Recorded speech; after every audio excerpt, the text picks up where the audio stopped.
Hi, my name is Madison Wentz, and today I'm going to be presenting on the topic of detection of drug abuse in sports. So what is drug doping and why is it so common in the sports world? Drug doping is an athlete's use of illegal drugs or substances in order to gain a competitive advantage over an opponent. There are many reasons why an athlete might do this, but the top 3 are given to us by ResearchGate. Number 1, an increase in physical performance. This allows an athlete to beat out another athlete or have a significant advantage over another opponent. 2 is to help deal with mental stressors. This might be mental health issues, job-related issues, school-related issues, or family-related issues. And the 3rd is to a faster recovery time. This decreases the recovery time of an injury for an athlete to allow them to continue to play or to play more often. So what types of substances are banned? So there are many types that are given to us by ResearchGate, and the most common are androgens, or also known as anabolic androgenic steroids. This is commonly known as testosterone. It increases one's athletic ability by 2 to 5%. It increases muscle growth and bone thickness. It also decreases the recovery time of an athlete, but there are many risks, which is why it is a banned substance. The second is stimulants. These stimulate the central nervous system, but they also increase your heart rate and your blood pressure, which is why it is banned. But it does increase your endurance, your alertness, your energy, and your aggressiveness, while decreasing fatigue and appetite. On a lower end, this is known as caffeine or a sports drink, an energy drink, but on a very high end, it is also known as cocaine. The third is growth hormone. This is a hormone, an anabolic hormone, where it increases your muscle mass and your performance, but it does have very many risks that outweigh the good that the stimulant does. The 4th is a diuretic. This is commonly used with wrestlers to allow them to drop weight fast to be able to compete in a weight class. This happens by causing the athlete to pee an excessive amount, causing them to drop a lot of water weight. This affects their fluid salt balance, and they're also banned because they can help people with urine drug tests. They have things that mask substances in the urine, causing a miscalculation in the test, allowing them to pass. The next is beta blockers. These decrease one's heart rate, one's blood pressure, they decrease muscle tremors and anxiety. This allows an athlete to get fatigued at a much slower rate than another, and it also decreases performance anxiety while blocking adrenaline.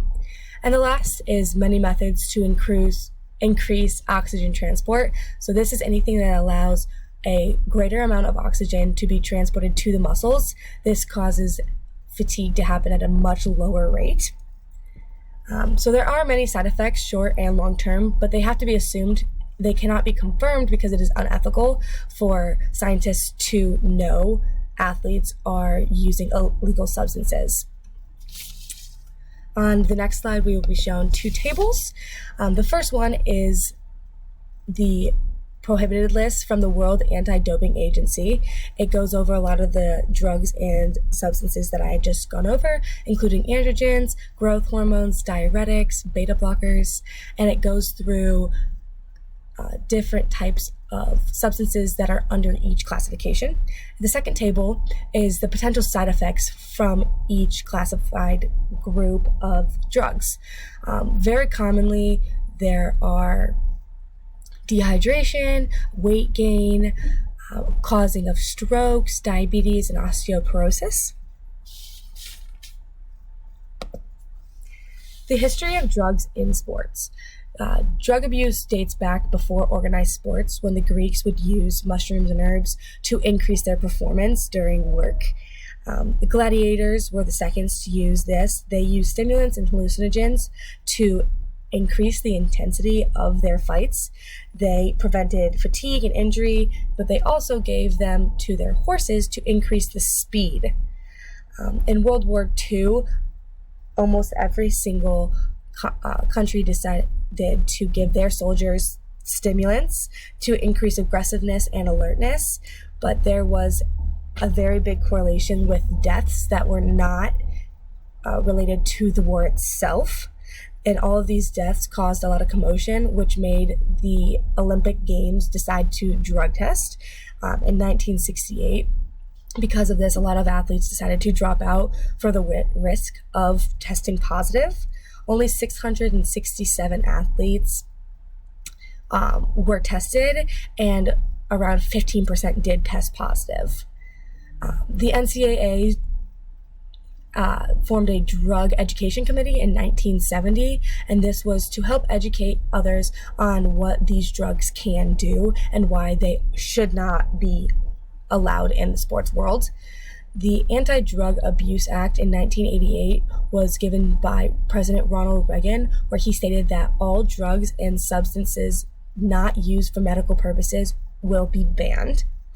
And in 1999, the WADA, World Anti-Doping Agency, was formed, which is a worldwide agreement on which substances should be allowed in sports and which should not. And this is what people still follow today for worldwide sports. This information was given to us by Passion Life Love Health and the NCAA. So how are these being tested? For non-organized sports, as in through schools, they can be tested by the organization themselves. But at the high school level, the individual institute decides when and who gets drug tested. At the collegiate level, the NCAA and the individual institute will decide who and if people get drug tested. And then at the international and national level, the WADA and other national organizations decide when and if each athlete does get tested. And this information was given by PubMed.gov and the NCAA. So types of detection. First off, urine testing. This is a very common type of testing. It detects within the past 3 days of someone using a substance. It detects the metabolites which are created in the body when things are metabolized, and they come out in the urine. The most effective type of testing is hair testing. It can date back 90 days, and it uses radioimmunology to detect specific proteins from certain drugs. It can detect what drug was used and how much of it. Saliva testing is very ineffective, but it is very quick. It can only be effective for hours of what is left on somebody's saliva or what is left in somebody's mouth. It is a very quick time frame, so we would only be able to tell if an athlete was using something directly before an event. And the last is breath testing, also known as a breathalyzer. These are very commonly used for alcohol. It can detect within the past 13 hours, and it detects your blood alcohol concentration of how much alcohol is circulating throughout your body. This information was given by the NCAA.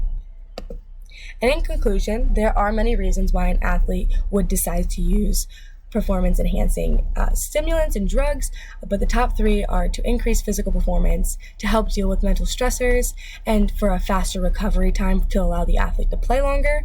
There are many types of banned drugs, including androgens or anabolic androgenic stimulants, or steroids, stimulants, growth hormone, diuretics, beta blockers, and many methods to increase oxygen transport.